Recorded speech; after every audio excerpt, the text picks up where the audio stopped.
Electricity can move around a circuit in two different ways, through direct current and alternating current. In direct current, electrons flow around a circuit in the same direction. In alternating current, the electrons reverse direction many times each second. Direct current can be thought of as a tank that can only push water one way, out the hose. Similar to our DC or direct current producing battery, once the tank is empty, water no longer flows through the pipes. Voltage and current can carry and vary over time so long as the direction of flow does not change. You can also think of it like with this light bulb example above. In a light bulb, the filament in the bulb acts as a resistance to the electrons that otherwise flow without impediment through the wire. Although the electrons can still pass through the filament, they light just like they pass through the wire. This requires more effort on their part. It is this work that the electrons have to do to overcome resistance caused by the filament that actually generates heat, that makes the filament light up. Alternating current is a more difficult concept to illustrate, but it essentially describes the flow of charge that changes direction periodically.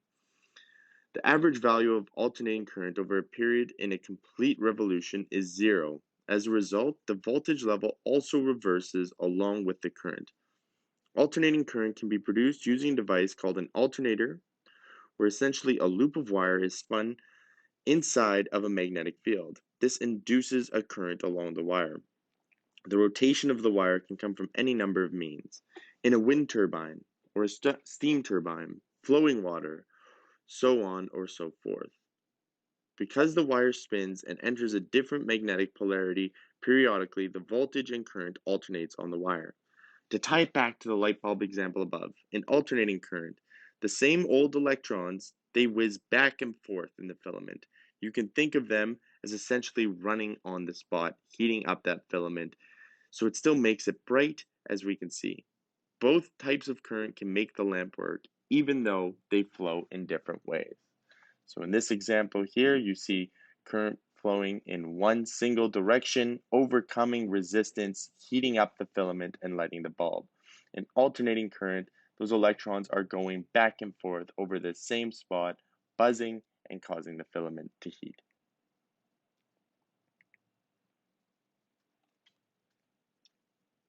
So direct current. Why is it important? Where it's used? And who's associated with it? So Thomas Edison, this picture you see in the left here, he proposed a power distribution infrastructure that avoided the use of alternating current entirely.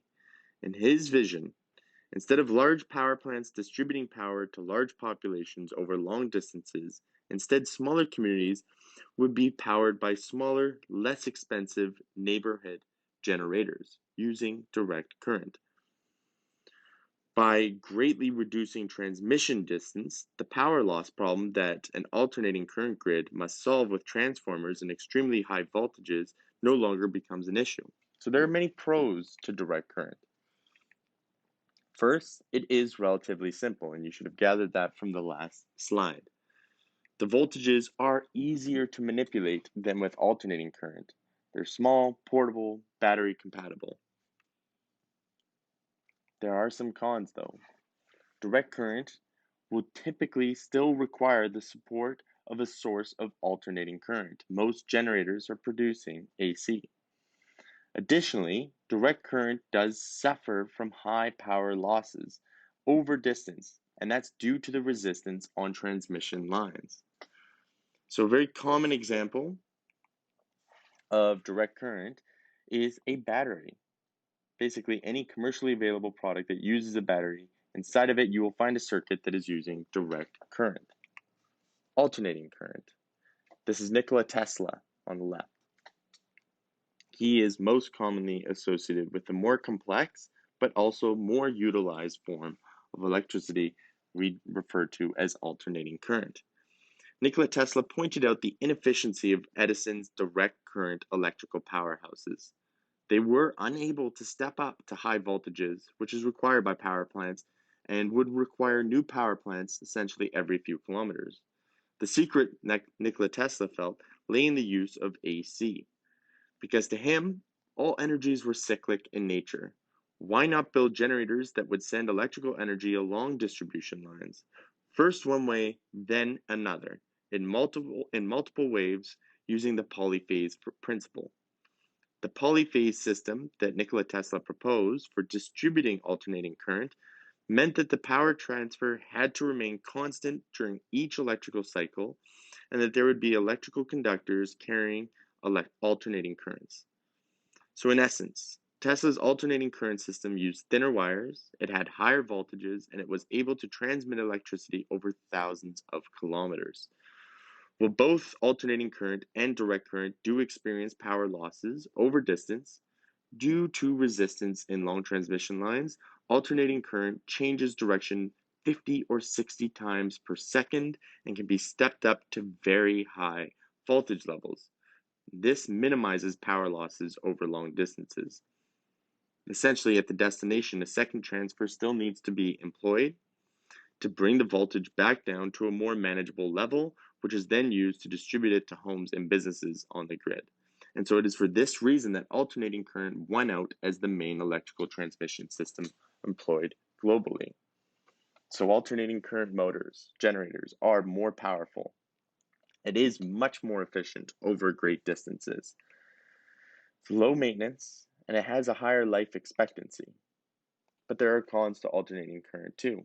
It is more complex, it is more expensive, it is dangerously high voltages, and the transformers are operating at a much, much higher kind of voltage capacity, which just makes it dangerous and less manageable without skilled technicians.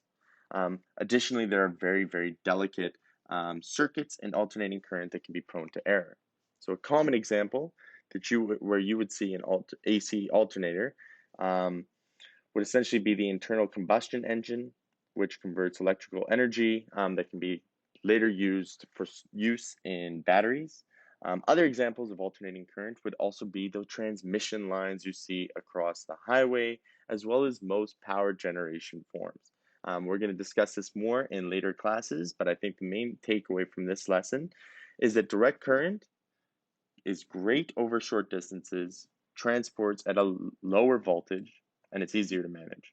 Alternating current is much, much better for transmission over long distances. They're able to overcome issues of resistance, but they are also encumbered by costs and safety issues.